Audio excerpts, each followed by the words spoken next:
Ilang araw na lang, Pasko na, kaya naman feel na natin ang Kapaskuhan. Sa Baguio City, agaw pansin ang iba't ibang uri ng bulaklak at mga ilaw sa Botanical Christmas Garden. Pati na ang itinayong higanting zero-waste Christmas tree.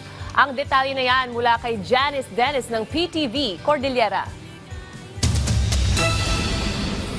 Hanap niyo ba ang kakaibang lugar na pwedeng pasyalan this holiday season?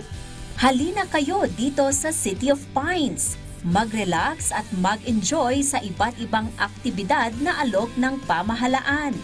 Pasyalan ang kabubukas na Botanical Christmas Garden na may temang Flore Benedicta, where blessings bloom. Tampok dito ang naggagandahang palamuti at mga bulaklak. Mag-selfie at groovy sa Fountain of Abundance, Tunnel of Blessings, Wishing Willow Tree at sa Tatlong Anghel. Enter a world where flowers and lights come together to tell one story, the story of blessings. The Botanical Christmas Garden, the Flore Benedicta, transforms every bloom into a symbol of gratitude, gratitude for life, for love, for healing, for unity, and for every moment that strengthens our community. Bukas ito sa publiko mula 7 o'clock ng umaga hanggang 12 o'clock ng gabi na magtatapos sa March 7, 2026. Libre ang entrance fee sa mga Bliss residents, habang 100 pesos naman sa mga non-Bliss visitors.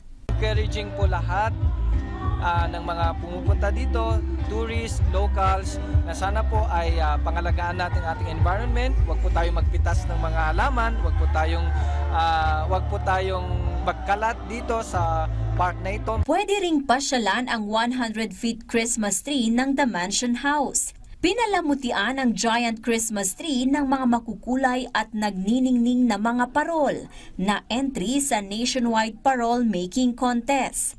Bukas ito ng 6 o'clock ng gabi hanggang 8 o'clock ng gabi mula Lunes hanggang Huwebes. 6 o'clock ng gabi hanggang 10 o'clock ng gabi naman mula Biyernes hanggang Linggo. Nitong Lunes, nagliwanag ang buong Session Road matapos pailawan ang giant Christmas tree na tinawag ring Zero Waste Christmas Tree. Ang Christmas tree kasi gawa sa kawayan na dinisenyuhan ng mga halaman. To show what Christmas is all about, it's to show also na to be one of a kind na walang katulad. Na-enjoy rin ng mga residente at mga bisita ang fireworks display. Makukulay na Christmas traditions naman ang ipinakita ng mga estudyante ng St. Louis University sa kanilang Lantern Parade. Janice Dennis para sa Pambansang TV sa Bagong Pilipinas.